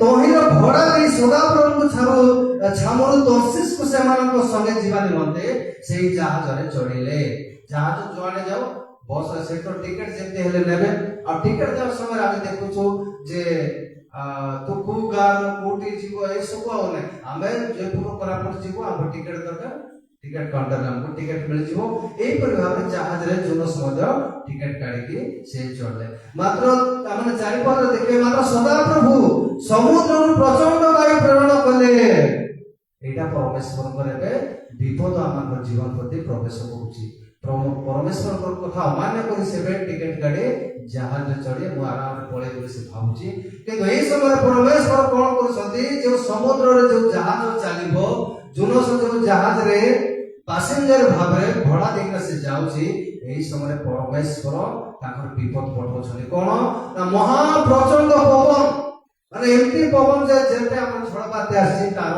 100 ଗୁଣ ମଧ୍ୟ ଅଧିକା ହେଇଥାଇପାରେ। ସେହିପରି ପ୍ରଚଣ୍ଡ ବାୟୁ ପ୍ରେରଣ କଲେ, ତହିଁରେ ସମୁଦ୍ରରେ ଏପରି ପ୍ରବଳ ତୋଫାନ ହେଲା ଯେ ଜାହାଜ ଭାଙ୍ଗି ଯିବା ପରି ହେଲା। ଏମିତି ତୋଫାନ ହେଲା, ପରମେଶ୍ୱର ସେ ବାୟୁ ପବନ ଏମିତି ପଠେଇଲେ, ତୋଫାନ ଏମିତି ପଠେଇଲେ ଯେ ଏତେ ବଡ଼ ଜାହାଜ ଏମିତି ଟଳମଳ ହେଇଗଲା। ଶେଷରେ କଣ ହେଲା, ଜାହାଜ ଭାଙ୍ଗି ଯିବା ଉପରେ ପଳାଇ ଆସିଲା। ତ ତାପରେ ସେଠି ପ୍ରଭୁଙ୍କର ବାକ୍ୟ ସେଠି ଲେଖାଯାଏ, ସେତେବେଳେ ନାବିକ ମାନେ ଭୀତ ହୋଇ ପ୍ରତ୍ୟେକ ଲୋକ ଆପଣ ଆପଣ ଦେବତା ନିକଟରେ ପ୍ରାର୍ଥନା କଲେ। ସେ ଜାହାଜରେ ଯେତିକି ପାସେଞ୍ଜର ଥିଲେ, ନାବିକ ମାନେ ଯୋଉମାନେ ଥିଲେ, ସମସ୍ତେ ସେତେବେଳେ ଭୟ ହେଇଗଲେ ଯେ ଆଜି ନାଇଁ କେବେ ନାଇଁ ଆମ ଜାହାଜ ଏଇପରି କେବେ ଏମିତି ମାନେ ବିପଦ କେବେ ଦେଖି ନାହିଁ, ଏତେ ବଡ଼ ଝଡ଼ ତୋଫାନ କେବେ ଆସି ନାହିଁ, ଆଜି କେମିତି ଏତେ ବଡ଼ ଝଡ଼ ତୋଫାନ ଆସିଲା ବୋଲି ସେ ନାବିକ ମାନେ ସେଇ ଜାହାଜର ସମସ୍ତ ଲୋକ କଣ ହେଇଗଲେ ନା ଭୟଭୀତ ହେଇଗଲେ। ତାପରେ ସେମାନେ କଣ କଲେ, ନିଜ ନିଜ ଦେବତା ପ୍ରଭୁ ମହାପ୍ରଭୁ ପାଖରେ ସେମାନେ ପ୍ରାର୍ଥନା କରିବା ପାଇଁ ଲାଗିଲେ। କିନ୍ତୁ କୌଣସି ପ୍ରକାର ତାଙ୍କର ପ୍ରାର୍ଥନା କେହି ମଧ୍ୟ ତାଙ୍କର ଦେବତା ବା ତାଙ୍କର ମହାପ୍ରଭୁ କେହି ମଧ୍ୟ ତାଙ୍କର ଶୁଣିଲେ ନାହିଁ। ସେମାନେ ଜାହାଜକୁ ହାଲକା କରିବା ପାଇଁ ସେମାନେ କଣ କଲେ, ଯେତିକି ବଡ ବଡ ଓଜନ ଜିନିଷ ଜାହାଜରେ ଅଛି, ସେ ଓଜନ ଜିନିଷ ମାନେ ଦାମିକା ଜିନିଷ ହେଲେ ବି ସେମାନେ ଜୀବନ ରକ୍ଷା କରିବା ପାଇଁ ସେ ଜିନିଷ ମାନେ ଗାଡିକି ଜାହାଜରୁ ସମୁଦ୍ରରେ ଫିଙ୍ଗି ଦେଲେ। ଏ ଜାଣେ ଜାହାଜ ଟିକେ ହାଲକା ହେଲେ ଆମେ ରକ୍ଷା ପାଇଯିବୁ, ଭାଙ୍ଗିବ ନାହିଁ ବୋଲିକି ସମସ୍ତ ପ୍ରକାର ଦ୍ରବ୍ୟ ଆଉ ସେମାନେ ଜାହାଜରୁ ସେମାନେ ହାଲୁକା କରିବା ପାଇଁ ସମୁଦ୍ରରେ ପକାଇ ଦେଲେ। ମାତ୍ର ଜୋନସ୍ ଜାହାଜର ଅନ୍ତରସ୍ଥ ଭାଗକୁ ଯାଇଥିଲେ ଆଉ ଶୟନ କରି ଘୋର ନିଦ୍ରାରେ ମଗ୍ନ ହୋଇଥିଲେ। ଏତେ ବଡ ତୁମ୍ବି ତୋଫାନ ହେଇଗଲାଣି, ଝଡ଼ ତୋଫାନ ହେଇଗଲାଣି, ଜାହାଜ ବୁଡ଼ିବା ପାଇଁ ଭାଙ୍ଗି ଯିବା ଉପରେ ହେଲାଣି, ଲୋକଙ୍କର ଜୀବନ ଯିବା ଉପରେ ହେଲାଣି। ମାତ୍ର ଏ ଜୋନସ୍ କଣ, ସେ ଜାହାଜର ଅନ୍ତରସ୍ଥ ଗୋଟେ ଭିତର ରୁମରେ ଯାଇକରି ସେ କଣ କରୁଛି, ନିଘୋଡ଼ ନିଦରେ, ତାକୁ ଏତେ ନିଦ ଆସିଛି, ପ୍ରଭୁଙ୍କର କଥା ନ ମାନି ସେ ପଳାୟନ କରୁଛି, ତାର ଟେନସନ ନାହିଁ, କିନ୍ତୁ ସେ ଭିତରେ ଯାଇ ନିଘୋଡ଼ ନିଦରେ ସେ ଶୋଇ ଯାଇଛି। ତାପରେ ସେଠି ଆମେ ଦେଖିବା 6 ପଦରେ କହିଲେ, ଜାହାଜର ଅଧ୍ୟକ୍ଷ ତାଙ୍କ ନିକଟକୁ ଆସି କହିଲେ, ହେ ନିଦ୍ରାଳୁ କଣ କରୁଅଛ? ସେତେବେଳେ ଯିଏ ଅଧ୍ୟକ୍ଷ ବା ଯିଏ ଚେୟାରପର୍ସନ ବା ଯିଏ ମେନ୍ ଥିବେ ନାବିକ ଜାହାଜର, ସେ ସବୁ ବିଷୟ ବୁଝାବୁଝି କରୁଥିବେ। ତାଙ୍କୁ ଟେନସନ ହେଇଗଲା ଯେ ଜାହାଜ ମୋର ଭାଙ୍ଗି ଯିବ, ଲୋକମାନେ ଅଛନ୍ତି, ତାଙ୍କର ଜୀବନ ପଳାଇବ, ଜିନିଷ ପତ୍ର ସବୁ ନଷ୍ଟ ହେଇଯିବ, ତାକୁ ଯାହା ଗୋଟେ ଟେନସନ ରହିବ ଆକା। ତେଣୁ ସେ ସବୁ ଜାହାଜର ସବୁ ରୁମରେ ସବୁ ଆଡେ ବୁଲାବୁଲି କଣ ହେଲା କଣ ଦେଖୁଛନ୍ତି। ଏଇ ସମୟରେ ଦେଖିଲେ ଯେ ଭିତରେ ଗୋଟେ ଲୋକ ସିଏ କଣ କରିଛି, ଶୋଇଛି। ସେତେବେଳେ ସିଏ ଜୁନ ସବୁ କହୁଛନ୍ତି, ହେ ନିଦ୍ରାଳୁ, ହେ ନିଦ୍ରାଳୁ କଣ କରୁଛ? ତମେ ଏବେ ଉଠ, ନିଦରେ ତମେ ଜାଗ, ତମେ କଣ କରୁଛ? ନିଘୋଡ଼ ନିଦରେ ତମେ ଶୋଇଛ, ତମର ଜୀବନ ଆଜି ପଳାଇବା ଉପରେ ଅଛି, ଜାହାଜ ଭାଙ୍ଗି ଯିବା ଉପରେ ଅଛି, ତମେ ଆରାମରେ ତମେ ଶୋଇଛ। ଆଜି ଆମର ଜୀବନ ନରକରେ ଯିବାର ସମୟ ଆମର ଜୀବନରେ ଆସିଛି, ପାପମୟ ଜୀବନରେ ଆମେ ଶୋଇଛୁ କେବଳ ପାପ କରି କରି। ପ୍ରଭୁ ପରମେଶ୍ୱର ଆମକୁ ମଧ୍ୟ ଆଜି ଆମର ଏଇ ପାପମୟ ନିଦରୁ ଆମକୁ ସେ ଉଠାଇବାକୁ ଚାହୁଁଛନ୍ତି ଯେ ତୁମେ ମାନେ ଉଠ, ତୁମେ କଣ କରୁଛ ଏଇ ଜଗତରେ, ତମେ ମୋହମାୟାରେ ରହି ଉଠ, ତୁମେ ପରମେଶ୍ୱର ନିକଟରେ ପ୍ରାର୍ଥନା କର। କେଜାଣି ପରମେଶ୍ୱର ଆମମାନଙ୍କ ବିଷୟରେ ମନୋଯୋଗ କରିବେ, ଆମେ ବିନଷ୍ଟ ରହିବୁ। ସେ ନାବିକ ବା ଅଧ୍ୟକ୍ଷ କହୁଛନ୍ତି, ଆମେ ସମସ୍ତେ ନିଜ ନିଜର ଦେବତା ମାନଙ୍କୁ ପ୍ରାର୍ଥନା କରୁ, କିଛି କାମ ଦେଲା ନାହିଁ, ତୁମେ ଏଠି ନିଦରେ ଆରାମରେ ଶୋଇଛ, ଉଠ, ତୁମେ ଜାଗ୍ରତ ହୋ। ଆରେ ତୁମେ ଯୋଉ କାହାକୁ ପୂଜା କରୁଛ ବା ସେବା କରୁଛ, ତାଙ୍କ ଠାରେ ଟିକେ ପ୍ରାର୍ଥନା କର, କିଏ ଜାଣେ ତମର ପ୍ରାର୍ଥନା ମଧ୍ୟ ଚଳିବ, ଆମେ ରକ୍ଷା ପାଇଯିବୁ। ପୁଣି ନାବିକ ମାନେ ପ୍ରତ୍ୟେକ ଆପଣ ଆପଣ ଶୁଣି କହିଲେ, କାହା ହେତୁ ଏଇ ଅମଙ୍ଗଳ ଆମମାନଙ୍କ ପ୍ରତି ଆସୁଛି। ତାପରେ ସେଠୁ ନାବିକ ମାନେ କଥା ହେଲେ କଣ ଯେ ଏତେ ବଡ ବିପଦ ଆମମାନଙ୍କୁ କେବେ ମଧ୍ୟ ଆସିନାହିଁ ଜାହାଜରେ, ଏଇଟା କାହା ପାଇଁ କରି କରି ଆମମାନଙ୍କୁ ଏତେ ବଡ ବିପଦ ଆସିଲା, କଣ କରିବା ଜାଣା ପାଇଁ ନା ମାନେ ଲଟେରୀ କରିବା। ସେ କହିଲେ ଲଟେରୀ କରିବା ଗଲେ ସମସ୍ତେ ଯେତିକି ଜଣ ସେଠି ଅଛନ୍ତି ସମସ୍ତଙ୍କର ନାଁ ଲେଖା ହେଲା। ତାପରେ ସେଠି ଲଟେରୀ କାଗଜରେ ସମସ୍ତଙ୍କର ନାଁ ଲେଖା ହେଲା। ତାପରେ ଲଟେରୀ ବାହାର କରାହେଲା ଆଉ ସେଥିରେ ଜୋନସର ନାଁ ଫୁଟିଲା। ନିଶ୍ଚୟ ସେଇଟା ଜାଣିବା କଥା, ଜୋନସ ପ୍ରଭୁଙ୍କର ଠାରୁ ସେ ପଳାୟନ କରୁଛି, ପ୍ରଭୁଙ୍କର କଥାକୁ ସେ ନ ନ ମାନି ସେ ପଳାୟନ କରୁଛି। ତେଣୁ ସେ ଗୁଲିବାଟ ସମୟରେ ଜୁନସଙ୍କ ନାମରେ ସେ ଗୁଲିବାଟ ଫୁଟିଲା। ସେତେବେଳେ ସେମାନେ ତାଙ୍କୁ କହିଲେ, କାହାଠି ଅମଙ୍ଗଳ ଆମ ପ୍ରତି ଘଟିଅଛି ତା ଆମମାନଙ୍କୁ କୁହ। ତୁମେ କେଉଁ ବ୍ୟବସାୟୀ ଓ କେଉଁଠାରୁ ଆସିଅଛ? ତୁମେ କେଉଁ ଦେଶ ଓ ତୁମେ କେଉଁ ଗୋଷ୍ଠୀର ଲୋକ? ମୁଁ କହିଥିଲି ଟିକେଟ କାଢିଲା ବେଳକୁ ତୁମେ କି ଜାତିର, ତମର ବାପାର ନା କଣ, ମା ନା କଣ, ତୁମେ କଣ କରୁଛ, ଏଇଟା ଆମେ କିଛି ପଚାରିଲେ ନାହିଁ। ଆମେ ସମସ୍ତେ ଜାଣିଛୁ ଆମମାନଙ୍କୁ କଟକରୁ ଜୟପୁର ଭୁବନେଶ୍ୱର ଯିବାର ଅଛି, ଯେତିକି ଟଙ୍କା ଆମେ ଟିକେଟ ଦେଇଦେଲେ ଆମମାନଙ୍କୁ ଟିକେଟଟା ମିଳିଯାଏ। ଏଇଠି ମଧ୍ୟ ଯେତେବେଳେ ଜୁନସ୍ ଚଢିଲେ, ଜୁନସ୍କୁ ସେଠି ଷ୍ଟାଫ୍ କେ ପଚାରି ନଥିଲେ ଯେ ତମେ କୋଉଠର ଲୋକ କଣ, ଏସବୁ କିଛି ପଚାରି ନଥିଲେ। ଏବେ ନାବିକ ମାନେ ଜୁନସ୍କୁ ପଚାରୁଛନ୍ତି ଯେ ତମେ କେଉଁ ଦେଶର ଲୋକ, ତମେ କି ବ୍ୟବସାୟ ତମେ କରୁଛ, ତମର ବିଜନେସ କଣ, ତମେ କୋଉଠୁ ଆସିଛ, ତମ ଦେଶ କୋଉଟା, ତମେ କୋଉ ଗୋଷ୍ଠୀର ଲୋକ। ଏଇଟା ନାବିକ ମାନେ ଅଲଗା ଲୋକମାନେ ଜୁନସଙ୍କୁ ପଚାରୁଛନ୍ତି। ତ ସେମାନେ କହିଲେ ମୁଁ ଜଣେ ଏବ୍ରିୟ ଲୋକ ବୋଲି। ଜୁନସ ସେତେବେଳେ ସେମାନଙ୍କୁ ପରିଚୟ ଦଉଛନ୍ତି, ମୁଁ ଜଣେ ଏବ୍ରିୟ ଲୋକ, ପୁଣି ଯେ ସମୁଦ୍ର ଶୁଷ୍କ ଭୂମିର ସୃଷ୍ଟି କରିଅଛନ୍ତି ସେ ସ୍ୱର୍ଗସ୍ଥ ପରମେଶ୍ୱରଙ୍କ ସଦାପ୍ରଭୁଙ୍କୁ ମୁଁ ଭୟ କରେ। ଏବେ ଜୁନସଙ୍କୁ ଏବେ ଚେତା ଆସୁଛି। ସେ ଏବେ କହୁଛି ମୁଁ ଏବ୍ରିୟ ଲୋକ, ଆଉ ଯେଉଁ ପରମେଶ୍ୱର ଶୁଷ୍କ ଭୂମି, ଶୁଖିଲା ଭୂମି ଯେତିକି ଆମେ ପୃଥିବୀରେ ଦେଖୁଛୁ, ଜଳଭାଗକୁ ଛାଡି ଶୁଷ୍କ ଭୂମି ଆଉ ସମୁଦ୍ରକୁ ଯିଏ ସୃଷ୍ଟି କରିଛନ୍ତି ତାଙ୍କୁ ମୁଁ କଣ କରେ ନା ତାଙ୍କୁ ମୁଁ ଭୟ କରେ। ତୁ ଯଦି ଆଉ ଭୟ କରେ ତାଙ୍କ କଥା ମାନିକି ପଳେଇଥିଲେ ଏତେ ସବୁ ଆହୁରି ହେଇନଥାନ୍ତା। ଏବେ ତାକୁ ମନେ ପଡୁଛି, ସେ ଲୋକମାନଙ୍କୁ କହୁଛି ମୁଁ ସେଇ ସର୍ବଶକ୍ତିବାନ ପରମେଶ୍ୱରଙ୍କୁ ମୁଁ ଭୟ କରେ। ଏଥିରେ ସେଇ ବ୍ୟବସାୟୀ ମାନେ ସେଇ ଲୋକମାନେ ମହାଭୀତ ହୋଇ ତାଙ୍କୁ କହିଲେ ତୁମେ ଏଇ କି କର୍ମ କରିଛ, କାରଣ ସେ ଜଣାଇଥିବାରୁ ସେମାନେ ଜାଣିଥିଲେ ଯେ ସେ ସଦାପ୍ରଭୁଙ୍କ ସାମରୁ ପଳ ଅଛନ୍ତି। ଏହିପରି ଭାବରେ ଜୁନସ ଗଲାରୁ ସେ ଲୋକମାନେ ନାବିକମାନେ ଜାଣିଲେ ଇଏ ପରମେଶ୍ୱର ତାହେଲେ ଇଏ ଲୁଚି କରି ଆମର ଜାହାଜରେ ସେମାନେ ଇଏ ପଳେଇ ଆସିছে ବୋଲି ସେଠୁ ଲୋକମାନେ ସେତେବେଳେ ଜାଣିଲେ।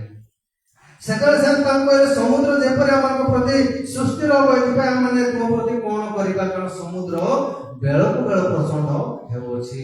ସେତେବେଳେ ସେ ନାବିକମାନେ ଜୁନସକୁ କହିଲେ ଯାହା ହେଲା ତ ହେଲା, ଏବେ ଏଇ ସମୁଦ୍ରର ଯୋଉ ତୁଫାନ ଆସିଛି, ପବନ ଯୋଗୁଁ ଆମ ସମୁଦ୍ର ଜାହାଜ ଭାଙ୍ଗି ଯିବାକୁ ଅଛି, ଏବେ ଆମେ କଣ କରିବା, ତୁମର ପ୍ରତି ଆମେ କଣ କରିବା ବୋଲି ତୁମେ ଭାବୁଛ ବୋଲି ଏବେ ସେ ନାବିକ ମାନେ ଜୁନସଙ୍କୁ ସେମାନେ ଏବେ ପଚାରୁଛନ୍ତି।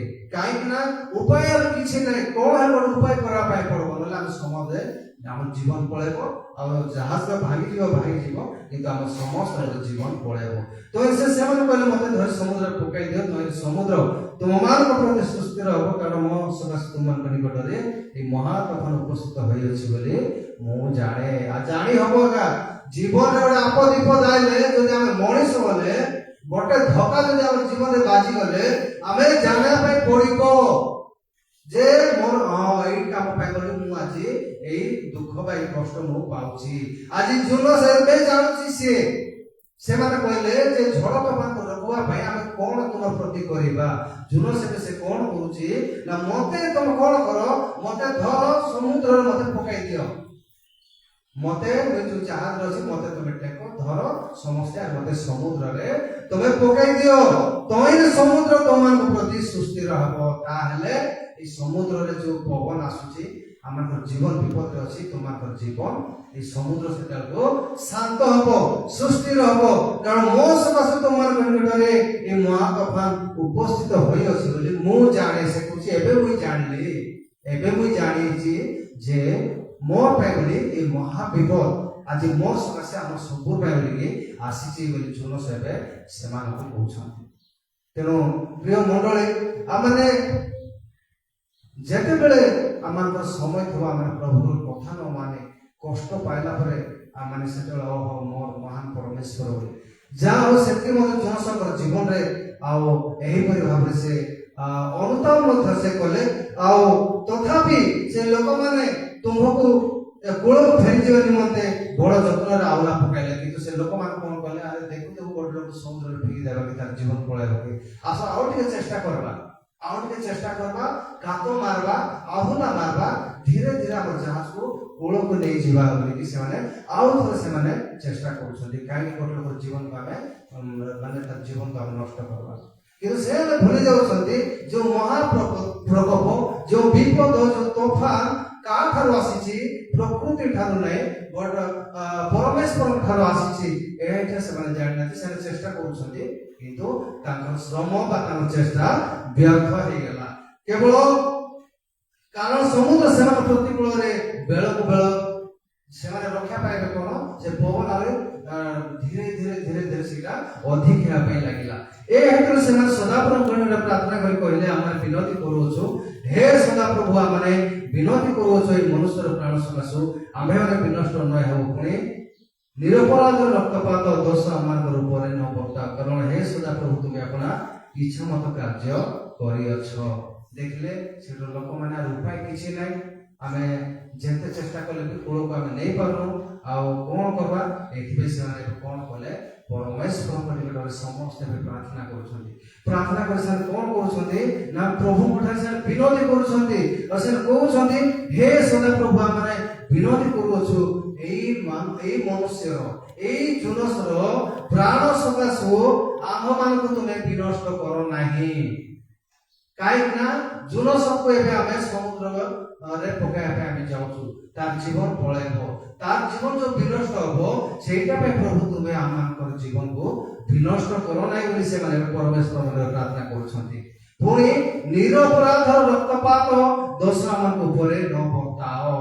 ନିରପରାଧ ଯେକୌଣସି ଅପରାଧ କରିନଥିବ, ତାର ଦୋଷ, ତାର ଯୋଉ ତାର ଜୀବନର ଯୋଉ ରକ୍ତରେ ସେ ତାର ଜୀବନ, ସେ ତାର ଜୀବନ ଗଲା ପରେ ସେଇ ରକ୍ତର ଦୋଷ ଆମମାନଙ୍କ ଉପରେ ନ ପକାଅ ପ୍ରଭୁ। ଏଇଟା ସେମାନେ ନିଜକୁ ସେମାନେ କ୍ଲିୟର ହେବା ପାଇଁ ପ୍ରଭୁଙ୍କ ଠାରୁ କ୍ଷମା ହେବା ପାଇଁ ସେମାନେ ଚାହୁଁଛନ୍ତି। ଆମେ ଦେଖୁଛୁ ନୂତନ ନିୟମରେ ପନ୍ତିୟ ପିଲାତ ଯୀଶୁଙ୍କର ବିଚାର କଲା ବେଳକୁ ମଧ୍ୟ ଯିହୁଦୀ ମାନେ ପନ୍ତିୟ ପିଲାତ ଚେଷ୍ଟା କରୁଥିଲେ ଯେକୌଣସି ବାଟରେ ମଧ୍ୟ ଯୀଶୁଙ୍କୁ ମୁଁ ରକ୍ଷା କରିବି ବୋଲି, ତାଙ୍କୁ ଏତେ ଜୀବନରେ ଆସିନଥାନ୍ତା, କିନ୍ତୁ ଯିହୁଦୀ ମାନେ ଚାହିଁଲେ ନାହିଁ। ତାପରେ ପନ୍ତିୟ ପିଲାତ କଣ କଲେ ନା ସେ କଣ କଲେ ଯେ ଏଇ ଯୀଶୁଙ୍କର ନିର୍ଦ୍ଦୋଷ ବ୍ୟକ୍ତିର ରକ୍ତପାତ ପାଇଁ ମୁଇଁ ଦାୟୀ ହେବି ନାହିଁ ବୋଲି ସେ ହାତ ଧରିଦେଲେ। ମତେ ଦରକାର ନାହିଁ, ଏଇ ଲୋକକୁ ମୁଁ ଯାହା ଦେଖୁଛି ଗୋଟେ ବିଚାରକର୍ତ୍ତା ହିସାବରେ ଏଇ ଲୋକ ନିର୍ଦ୍ଦୋଷ ଲୋକ, ଯୀଶୁ ଖ୍ରୀଷ୍ଟ ନିଷ୍ପାପୀ, ତେଣୁ ତମେ ତ କୁଶଳ କାଠ ଚଳ ଯାହା କର ମାନ, କିନ୍ତୁ ମୋ ସେଥିରେ ଲେନ ଦେନ ନାହିଁ, ଆଙ୍କର ଦୋଷ ପାପ ମୋ ଉପରେ ନ ଆସୁ ବୋଲି ସେ ହାତ ଧରି ପୋଛିଦେଲେ। ସେ এই রক্তপাত মোর জীবনে ন আসু, এইমানে মধ্যে সেমতি প্রভু আর জীবন আজ পড়াইব, তার পাপ আমার জীবনে ন আসু। এই সব ভাবে এথিরে সেমানে জল সমুদ্রে পকাই দেলে, সমুদ্র তাপটা ভেঙে দেলে।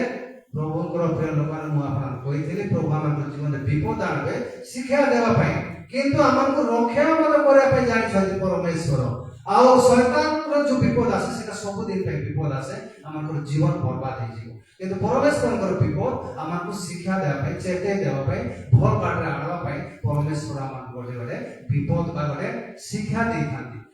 এইটি সমুদ্রে পকাই দেবে, তারপরে পরমেশ্বর মু কইଥିଲି পরমেশ্বর সমস্ত বিষয় আগুন যোজনা করেছিলেন। সে গোটে বৃহৎ তিমি মাছ, গোটে বড় তিমি মাছକୁ নিরূপণ কলে, যেটি তিমি মাছ গোটে তিমি মাছକୁ পরমেশ্বর অর্ডর কলে, যা মোর দাস সমুদ্রে পড়িছি তাকে তুই গিলে, এমতি গিলবু যে লেখা হয়েছি তা এতে বড় তিমি মাছ বলে তার ধকার গোটে মানে দুর্বল লোক হলে মরিযাই হব। কিন্তু ସେ ତିନି ମାସ ତାକୁ ଏମିତି ଗିଳିଲା ତାର ଗୋଟେ ଦାନ୍ତ କି ଗୋଟେ ନଖ ବା କୌଣସି ତାର ମାନେ ଧାରୁଆ ଜିନିଷ ମାଛର ଜୁନସଙ୍କୁ ଲାଗିଲା ନାହିଁ, ସିଧା ତାଙ୍କର ପେଟରେ ଯାଇକି ମାନେ ଜୁନସ ସେଠି ଅଛନ୍ତି। ତାପରେ ଏଠି ଏବେ କଣ ହଉଛି ନା ଜୁନସଙ୍କୁ ପ୍ରଭୁ ଦୟା କରୁଛନ୍ତି, ମାଛର ପେଟରେ ଥାଇ ମଧ୍ୟ ଆଉ ଜୁନସ ସେ ପ୍ରାର୍ଥନା କରୁଛନ୍ତି ପରମେଶ୍ୱରଙ୍କ ଠାରେ, ଆଉ ପ୍ରଭୁଙ୍କଠାରେ ସେ କ୍ଷମା ମାଗୁଛନ୍ତି। ପ୍ରଭୁଙ୍କଠାରେ ସେ କ୍ଷମା ମାଗି ଏବେ ସେ ମନ ପରିବର୍ତ୍ତନ କରୁଛନ୍ତି, ଯୋଉ ଦ୍ୱାରା ପରମେଶ୍ୱର ସେଇ ମାଛକୁ ଆଉ ଥରେ ଆଦେଶ ଦଉଛନ୍ତି ତୁଇ ସମୁଦ୍ର କୂଳରେ ଯା ଆଉ ଜୁନସକୁ ଉଦ୍ଗାର କରେ, ତାକୁ ବାହାର କରେ।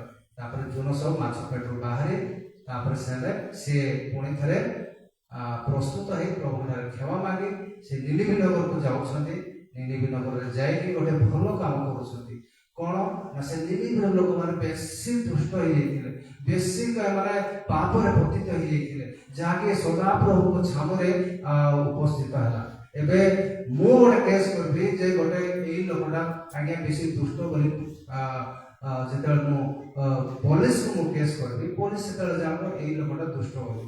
କିନ୍ତୁ ଯେତେବେଳେ ଗୋଟେ ଡାଇରେକ୍ଟ ଏସପି ନିଜେ ଜାଣିବ ଯେ ମୁଁ ନିଜେ ଜାଣିଛି ଯେ ଏଇ ଲୋକ ଗୋଟେ ବେଶୀ ଦୁଷ୍ଟତା, ତେବେ ସେତେବେଳେ ତାର କି ପ୍ରକାର ଦଣ୍ଡ ତାକୁ ସେମାନେ ଦେବେ। ମୋର କେସ୍ ଏଫଆଇଆର ରେ ତ ହୁଏତ କିଛି ଦୁର୍ବଳ କରିଦେଇ ପାରନ୍ତି, କିନ୍ତୁ ଗୋଟେ ଏସପି ଯଦି ନିଜେ ଗୋଟେ ଆଇ ୱିଟନେସ୍ ହେଇକିନା ଗୋଟେ ଜୀବନ୍ତ ସାକ୍ଷ୍ୟ ସେଇ ଗୋଟେ ହେଇକିନା ଯଦି ଗୋଟେ ଜିନିଷକୁ ମକଦ୍ଦମା କରୁଛନ୍ତି, ସେଇଟା ବହୁତ କଠୋର ହବ। ତ ଏଇଠି ପରମେଶ୍ୱର ନିନିବି ନଗରରେ ଜୋନସକୁ ପଠେଇଲେ, ଆଉ ଯେତେବେଳେ ତାଙ୍କର ମାନେ ଜୋନସ ନିନିବିର ଲୋକମାନଙ୍କୁ ମଧ୍ୟ ମାନିବା ପାଇଁ ପଡିବ, ତାଙ୍କ ପ୍ରତି ଯୋଉ ମହା ବିପଦ ଆସୁଥିଲା, ଦୁଇ ଜଣକ ଆସିଲା ନିନିବି ନଗରର ଲୋକମାନଙ୍କୁ, ଇଆଡେ ଜୋନସଙ୍କୁ। ଜୋନସ ଏବେ ରକ୍ଷା ପାଇଗଲେ। ଆଉ ଯେତେବେଳେ ଜୋନସ ଯାଇ ନିନିବି ନଗରରେ ଘୋଷଣା କଲେ, ସେଠୁ ଲୋକମାନଙ୍କୁ ମଧ୍ୟ ଆମେ ପ୍ରଶଂସା କରିବା, ଯେହେତୁ ସେଠୁ ଯେ ଅଧିପତି ଯିଏ ସେଠୁ ମୁଖ୍ୟ କର୍ତ୍ତା ସେ ଆଦେଶ ଦେଇଦେଲେ ଯେ ସମସ୍ତେ ଜୀବିତ ପରମେଶ୍ୱରଙ୍କର ସେବା କର, ଆମଙ୍କର ପାପ ଲାଗି ଆସ, ଆମେ ସମସ୍ତେ ଅନୁତାପ କରିବା। ନିନିବି ନଗରରେ ସେମାନେ ଶୋକ କଲେ, ଖାଇଲେ ନାହିଁ, ଖାଲି ମନୁଷ୍ୟ ନାହିଁ, ପଶୁ ପକ୍ଷୀ ପ୍ରାଣୀ, ଖାଲି ନିର୍ଜୀବ ବସ୍ତୁକୁ ଛାଡ଼ି ଦେଇ ଯେମିତି ଜୀବନ ଅଛି କାହାକୁ ମଧ୍ୟ ଆହାର ଦେଲେ ନାହିଁ। ସମସ୍ତେ ଉପବାସର ସହିତ ପରମେଶ୍ୱରଙ୍କ ଠାରେ ଆଉ ପ୍ରାର୍ଥନା କଲେ, କ୍ଷମା ମାଗିଲେ, ଯୋଉ ଦ୍ୱାରା କି ପରମେଶ୍ୱର କହିଥିଲେ ନିନିବି ନଗରକୁ ଆମେ ସମୂଳେ ଉତ୍ପାଟ କରିବା, ମାନେ ଚେରକୁ ଟାଣିକରି ଫିଙ୍ଗି ଦେବା ବୋଲି ପରମେଶ୍ୱର କହିଥିଲେ। ମାନେ ସେଇଭଳିଆ ଭାବେ ତାର ମାନେ ଯେମିତି ଆଜିକାଲି ଆମର ଭାଷା କହୁଛୁ ତାର ନାମ ନିଶାନ ବା ତାର ମାନଚିତ୍ର, ନିନିବି ନଗରର ମାନଚିତ୍ର ହିଁ ଆଜି ବୋଧ ହୁଏ ନଥାନ୍ତା। ସେଇଭଳିଆ ପରମେଶ୍ୱରଙ୍କ ଠାରେ ଆଉ ତାଙ୍କର ଦୁଷ୍ଟତା ଉପସ୍ଥିତ ହେଇଥିଲା।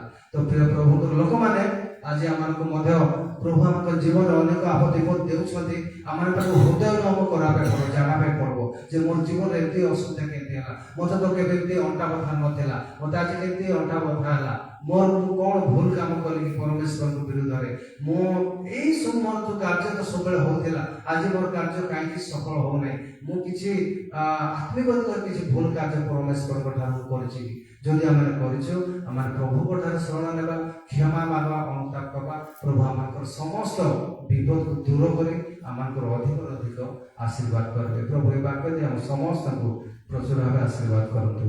ଆମେନ୍।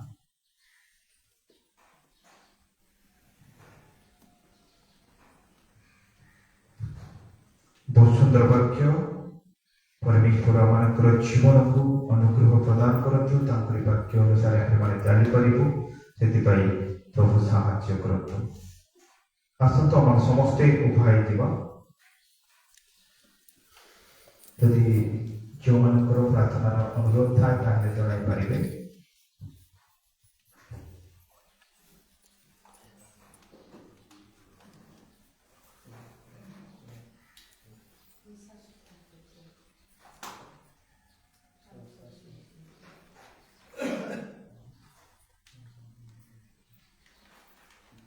ଆସନ୍ତୁ ଆମେ ପ୍ରାର୍ଥନା କରିବା।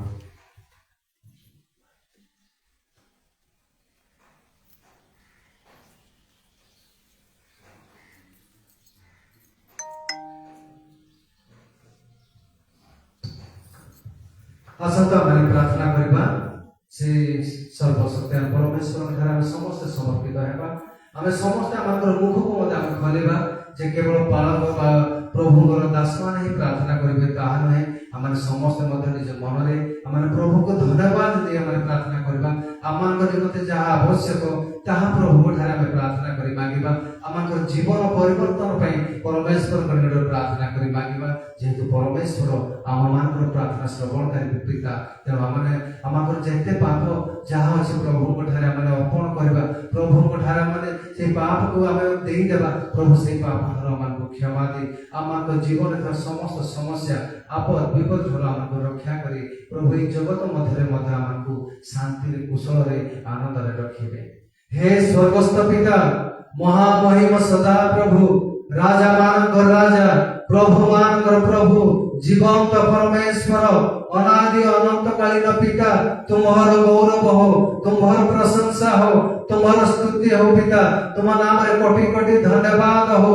ତୁମର ଦୟାରେ, ତୁମର ଅନୁଗ୍ରହରେ, ତୁମର ଆଶୀର୍ବାଦରେ ପ୍ରଭୁ ଆଜି ତୁମର ପ୍ରିୟ ଲୋକମାନେ ଆମେ ସମସ୍ତେ ପ୍ରଭୁ ଏ ପବିତ୍ର ଗୃହ ମଧ୍ୟରେ পবিত্র মন্দির মধ্যে আমরা একত্র হয়ে এই প্রভাত সময়ের পিতা তোমার পবিত্র মহানামକୁ স্মরণ করিয়া পাই তোমার গৌরব করিয়া পাই এই সুযোগ আমাকে তুমি দেইছ প্রভু অনেকଙ୍କ জীবନରେ প্রভু ସେମାନେ এই দিন দেখিয়া পাই এই সময় তোমার সান্নিধ্য মধ্যে আসিয়া পাই বাঞ্ছা করিଥିଲେ কিন্তু প্রভু আজ অনেক লোক এই সময় এই সুযোগ পাইবার বঞ্চিত অଛନ୍ତି ଆମମାନଙ୍କୁ কিন্তু পিতা তুমি প্রেম কর তুমি দয়া কর আমাকে এই সুযোগ এই সময় আমাকে জীবନରେ দেই তোমার সান্নিধ্য মধ্যে আনিল প্রভু আজ উপাসনার আরম্ভ পর্যন্ত আমাকে সঙ্গে সঙ্গে অছ প্রভু গীত গায়ନରେ তুমি সাহায্য କରି তুমি সর্বথে মহিমা পাইଅଛ ଏହା ଆମେ ବିଶ୍ୱାସ କରୁଅଛୁ ହଁ ପିତା ତୁମର ବାକ୍ୟ ମଧ୍ୟରେ ତୁମେ ପ୍ରଭୁ କଥା କହିଅଛ ଆମ ସମସ୍ତଙ୍କ ଜୀବନରେ ପ୍ରଭୁ ଅନେକ ଆପଦ ବିପଦ ଆସିଥାଏ ପ୍ରଭୁ ଆମଙ୍କ ଜୀବନରେ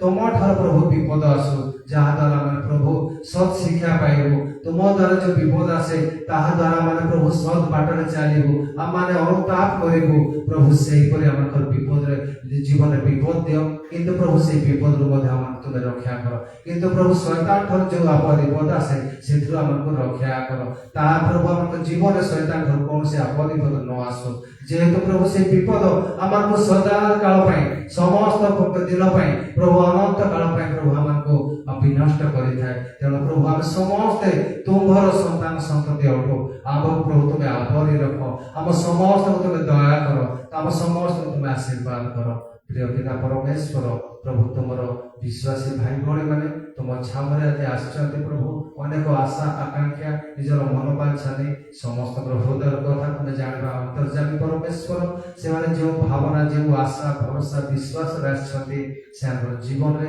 ସେମାନଙ୍କ ପରିବାର ମଧ୍ୟରେ ତାହା ତୁମେ ସଫଳ କର ପ୍ରଭୁ ଏତେବେଳେ ମୁଁ ତୁମଠାରେ ନିବେଦନ କରୁଛି ଯେଉଁ ଭାଇ ଭଉଣୀ ପ୍ରଭୁ ଆଜି ଅସୁସ୍ଥ ଅଛନ୍ତି ପିତା ସମସ୍ତଙ୍କୁ ମୁଁ ତୁମ ହସ୍ତରେ ଦେଉଛି ବିଶେଷ କରି ପ୍ରଭୁ ଆଉ ସୁବାସ ଖରା ତାଙ୍କର ଆଉ ପୁଅ ବିଭୁ ସେ ତାର ଶରୀର ମଧ୍ୟ ଅସୁସ୍ଥ ଅଛି ଆଉ ଶରୀର ମଧ୍ୟରେ ଜ୍ୱର ବାନ୍ତି ଅଛି ଏହିପରି ଦୁର୍ବଳତା ତାର ଜୀବନରେ ଶରୀର ମଧ୍ୟରେ ଅଛି ଆଉ ସେ ଯେଉଁ ମେଡିକାଲରେ ଅଛି ପ୍ରଭୁ ତୁମେ ତା ପ୍ରତି ଦୟା କର ପ୍ରଭୁ ତାକୁ ତୁମେ ସୁସ୍ଥତା ପ୍ରଭୁ ଯୀଶୁଙ୍କ ନାମରେ ତୁମେ ପ୍ରଦାନ କର ତାର ଜୀବନରେ ତୁମେ କଥା କୁହ ତାର ଜୀବନକୁ ତୁମେ ପରିବର୍ତ୍ତନ କର ତାର ଜୀବନରେ ତୁମେ ଆନନ୍ଦ ଦେବା ସହିତ ତାର ପରିବାର ମଧ୍ୟରେ ମଧ୍ୟ ତୁମେ ଆନନ୍ଦ ପ୍ରଦାନ କର ସେ ପିତା ମାତାଙ୍କର ପୁଣି ତୁମକୁ ପ୍ରଭୁ ଭୟ ଭକ୍ତି କରି ସେମାନେ ଜୀବନ କାଟିବେ ଏଇ ଯୁବକ ଅବସ୍ଥାରେ ଏହିପରି ତୁମେ ଆଶୀର୍ବାଦ କର ଯେତେବେଳେ ନିବେଦନ କରୁଛି ଆଉ ମୁଲା ତାଙ୍କ ନିମନ୍ତେ ତାଙ୍କ ମଧ୍ୟ ପ୍ରଭୁ ଗତକାଲି ଯେଉଁ କ୍ଷତ ତାଙ୍କର ଶରୀର ମଧ୍ୟରେ ଆଘାତ ଲାଗିଛି ଯାହା ବି ପ୍ରଭୁ ତାଙ୍କର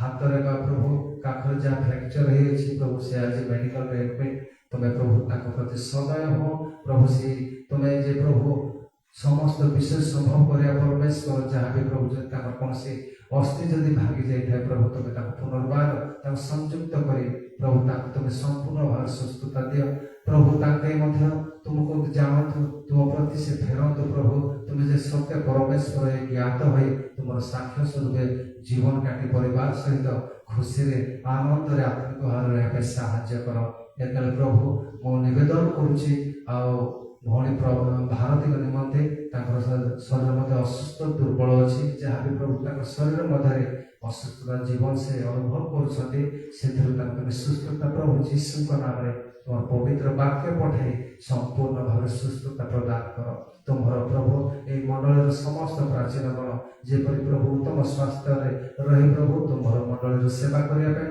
ସମସ୍ତ ପ୍ରାଚୀନ ଆଜ୍ଞାମାନଙ୍କ ପରିବାରକୁ ସେମାନଙ୍କୁ ତୁମେ ଆଶୀର୍ବାଦ କର ଯେତେବେଳେ ପ୍ରଭୁ ତୁମର ଦାସଙ୍କ ପରିବାରକୁ ମଧ୍ୟ ତୁମ ହସ୍ତରେ ଦେଉଛି ମଣ୍ଡଳୀର ମେଷମାନଙ୍କୁ ଆତ୍ମିକ ଦିଗରେ ପ୍ରଭୁ ତୁମ ଶିକ୍ଷାରେ ପ୍ରଭୁ ସେମାନେ କଢ଼େଇ ନେବେ ଏଥିପାଇଁ ତୁମେ ସାହାଯ୍ୟ କର ମଣ୍ଡଳୀର ସମସ୍ତ ପ୍ରଭୁ କର୍ମକର୍ତ୍ତା ଯେଉଁମାନେ ମୁଖ୍ୟ ଦାୟିତ୍ୱରେ ଅଛନ୍ତି ସମସ୍ତଙ୍କୁ ସେମାନଙ୍କ ପରିବାରକୁ ମଧ୍ୟ ତୁମ ହସ୍ତରେ ଦେଉଛି ପିତା ସମସ୍ତଙ୍କୁ ଆତ୍ମିକ ଭାବରେ ବିଶ୍ୱସ୍ତ ଭାବରେ ପ୍ରଭୁ ମଣ୍ଡଳୀର ନିଷ୍ଠା ନିମନ୍ତେ କାର୍ଯ୍ୟ କରିବେ ଏହିପରି ତୁମେ ସାହାଯ୍ୟ କର ପ୍ରଭୁ ଯେତେବେଳେ ମୁଁ ତୁମକୁ ବିଶେଷ ଧନ୍ୟବାଦ ଦେଉଛି ଆଜି ପ୍ରଭୁ ତୁମର ଦାସ ପାଳକ ଆଜ୍ଞାଙ୍କ ସହଧର୍ମିଣୀ ଦିଦିଙ୍କର ପ୍ରଭୁ ଏକ ଜନ୍ମଦିନ ଆଜି ପ୍ରଭୁ ଏକ ନୂତନ ଜୀବନ ନୂତନ ବର୍ଷ ତାଙ୍କର ଜୀବନରେ ତୁମେ ଦେଇଅଛ ପ୍ରଭୁ ଏଥିପାଇଁ ଆମେ ତୁମର ସେଇ ସ୍ୱର୍ଗୀୟ ନାମରେ କୋଟି କୋଟି ଆମେ ଧନ୍ୟବାଦ ଦେଉଛୁ ତୁମର ଦାସୀଙ୍କୁ ପ୍ରଭୁ ତୁମେ ଏଇ ଆନନ୍ଦ ଦେଇଅଛ ତାଙ୍କର ଏଇ ଜନ୍ମଦିନର ଆନନ୍ଦରେ ପ୍ରଭୁ ତୁମେ ଆମଙ୍କର ମୁଖ ଦେଇ ତୁମେ ସର୍ବପ୍ରଥମେ ଆନନ୍ଦିତ ହୋ ତୁମେ ଖୁସି ହୋ ପ୍ରଭୁ ତୁମର ଖୁସି ହେଲେ ପ୍ରଭୁ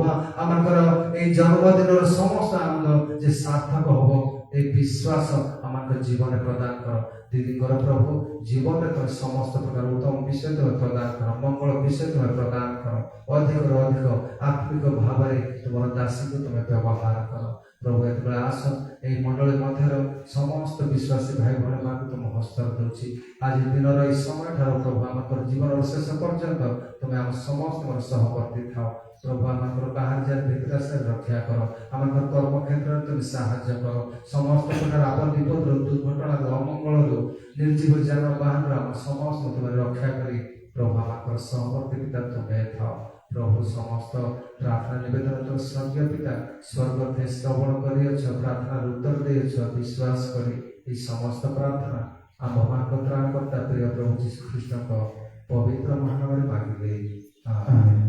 हे अमर स्वर्गस्थ पिता तुम नाम पवित्र बोली मान्य हो तुम्हारी राज्य आसु जेपरी स्वर्ग सेपरी पृथ्वी तुम्हारी इच्छा सफल हो आज भगवान को प्रयोजन आहार दियो आम्भेमाने जेपरी आपण आपण अपराधी मानक क्षमा करियछु सेहिपरि आम्भमानक अपराध सब क्षमा करो परीक्षा रे आम्भमानक आनना मात्र मत रक्षा करो जो राज्य पराक्रम और गौरव जुगे जुगे तुम्हारी हो आमेन। सदाप्रभु तुमको आशीर्वाद करतु तुमको रक्षा करतु सदाप्रभु तुम पर अपना मुख तेज प्रकाश करतु तुमको अनुग्रह करतु सदाप्रभु तुम पर अपना मुख उठातु तुमको शांति दियंतु आमेन। समस्त को दिशा